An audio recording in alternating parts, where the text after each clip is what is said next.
नमस्कार दोस्तों, एक बार फिर आपका स्वागत है आपके अपने चैनल केके ओनली एंटरटेनमेंट पर। आज हम बात करने वाले हैं उत्तराखंड के रुद्रप्रयाग जिले में 11,755 फीट की ऊंचाई पर स्थित केदारनाथ मंदिर के बारे में, जो उत्तराखंड स्थित 4 धामों में से एक है। ये आदिगुरु शंकराचार्य द्वारा स्थापित 12 ज्योतिर्लिंगों में भी एक है। इस मंदिर का निर्माण 1200 वर्ष पूर्व का माना जाता है। वैज्ञानिक अध्ययनों से पता चलता है कि यह मंदिर 14वीं सदी से 17वीं सदी तक लगभग 400 वर्ष बर्फ के अंदर दबा रहा।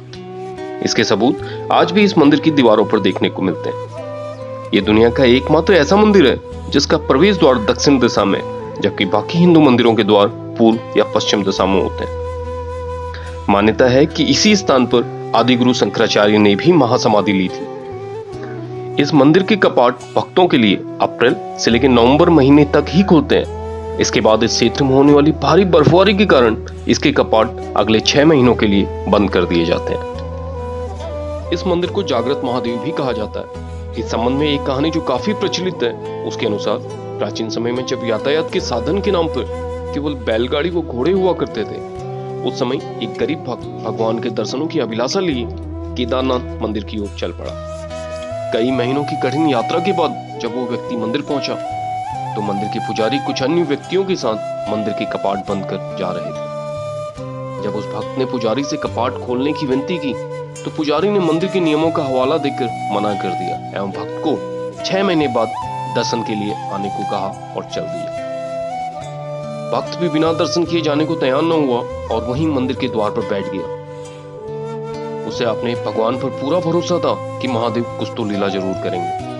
कुछ ही समय में रात हो गई और ठंड अपने चरम पर पहुंच गई। तभी एक अघोरी साधु उसके पास आया और उसे कुछ खाने को दिया। उस साधु ने वहां आग भी लगाई और भक्त को बोला, आप थक गए होंगे, कुछ देर सो जाइए। भक्त भी थका था और सो गया।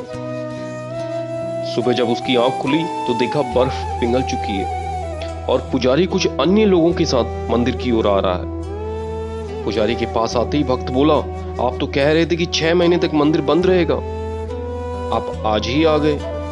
उसकी बात सुन पुजारी सख्ते में आ गया और फिर दिमाग में जोर देने पर उसे याद आया कि ये वही व्यक्ति है जो 6 महीने पहले कपाट बंद करते समय आया था। पुजारी आश्चर्यचकित था कि 6 महीने इस कड़ाके की ठंड में यह व्यक्ति कैसे जीवित रहा। जब पुजारी ने उस व्यक्ति से पूछा तो भक्त बोला कि मैं कल ही तो आया था। शाम को आपके जाने के बाद एक अघोरी साधु मेरे पास आया, उसने मुझे खाने को भी दिया और मेरे लिए आग भी लगाई। उसके बाद मैं सो गया, अभी आंख खुली है। उसकी बात सुन पुजारी समझ गया कि रात में स्वयं भोलेनाथ आए थे और उन्होंने ही अपनी माया से इसकी निद्रा को 6 महीने में बदल दिया। पुजारी बोला, आप सच में महान भक्त हैं जिन्हें महादेव ने साक्षात दर्शन दिए हैं। इसी कारण इस मंदिर को जागृत महादेव भी कहा जाता है। इस मंदिर के निर्माण के संबंध में कई कहानियां हैं। इनमें जो सबसे ज्यादा वैज्ञानिक है, उसके अनुसार महाभारत के युद्ध के बाद अपनों की हत्या के पाप से मुक्ति पाने के लिए पांडवों ने भगवान शिव की कठिन तपस्या की। पांडव भगवान शिव को ढूंढते हुए काशी गए। जब उन्हें वहां महादेव नहीं मिले तो वे उन्हें ढूंढते हुए कैलाश पहुंचे। वहां भी भगवान शिव उन्हें देख अंतर्ध्यान हो गए। उसके बाद उन्हें ढूंढते हुए जब पांडव केदार घाटी पहुंचे तब भगवान शिव ने उन्हें धोखा देने के लिए बैल का रूप ले लिया और अन्य बैलों के झुंड में चले गए। पांडव समझ गए थे कि भगवान शिव यही हैं। तभी भीम ने अपना रूप विशाल किया और दोनों पहाड़ियों पर अपने दोनों पैर रख दिए। सभी बैल उनके पांव के नीचे से निकल गए, लेकिन एक बैल नहीं गया। पांडव समझ गए कि यही भगवान शिव हैं। सभी पांडव भगवान शिव की ओर दौड़े तो बैल रूपी भगवान शिव जमीन में समाने लगे। तभी भीम ने बैल की कुबड़ पकड़ ली और जमीन में नहीं समाने दिया, जिससे कुबड़ देखते ही देखते पत्थर में बदल गई। इससे प्रसन्न हो भगवान शिव ने उन्हें दर्शन दिए।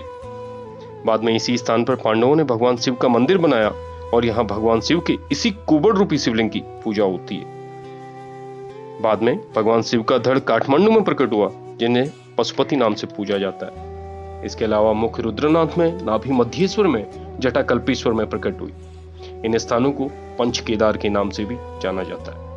जून 2013 में आई भयंकर आपदा ने इस पूरे क्षेत्र को अपनी चपेट में ले लिया।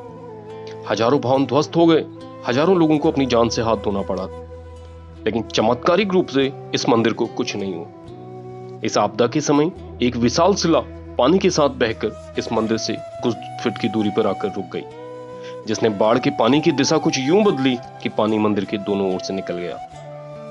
Archaeological survey of India Dehradun की रिपोर्ट के अनुसार आज भी ये मंदिर पूरी तरह सुरक्षित है। इस विशाल शिला को आज भीमशिला के रूप में पूजा जाता है।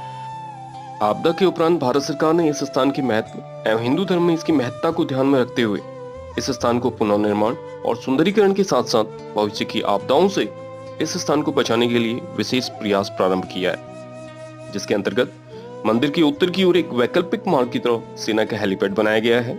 कस्बे के दक्षिण में यात्रियों के लिए हेलीपैड की सुविधा दी गई है। प्रस्तावित मास्टर प्लान बाढ़ सुविधा और मंदिर की गतिविधियों के अनुकूल है। इसमें मंदिर का दृश्य अक्ष खुला रखा गया है। मंदिर के ऐतिहासिक रूप को बनाए रखने के लिए मंदिर के पीछे एवं दोनों ओर निर्माण निषेध होगा एवं बाढ़ में दुर्घटनाग्रस्त लोगों की याद में एक स्मृति उद्यान भी बनाया जाएगा। पूर्व दिशा में सरस्वती नदी के किनारे घाटों का निर्माण होगा। इमारतों का निर्माण स्थानीय पत्थरों एवं लकड़ी से किया जाएगा। एक नवीन आदि शंकराचार्य स्मारक पश्चिम दिशा में मंदाकिनी नदी के किनारे बनाया जाएगा। एक लंबी और थकान भरी यात्रा के बाद यह अद्भुत दृश्य तीर्थ यात्रियों का स्वागत करेगा।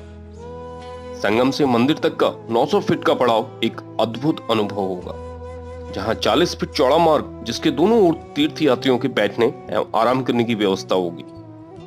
सरस्वती नदी के तट पर यात्रियों के लिए घाट का निर्माण किया जाएगा, जहां पूजा करने की सुविधाएं होंगी। इस कार्य की सन 2022 तक पूर्ण होने की संभावना है। आपको हमारा वीडियो कैसा लगा कमेंट बॉक्स में जरूर लिखें। धन्यवाद।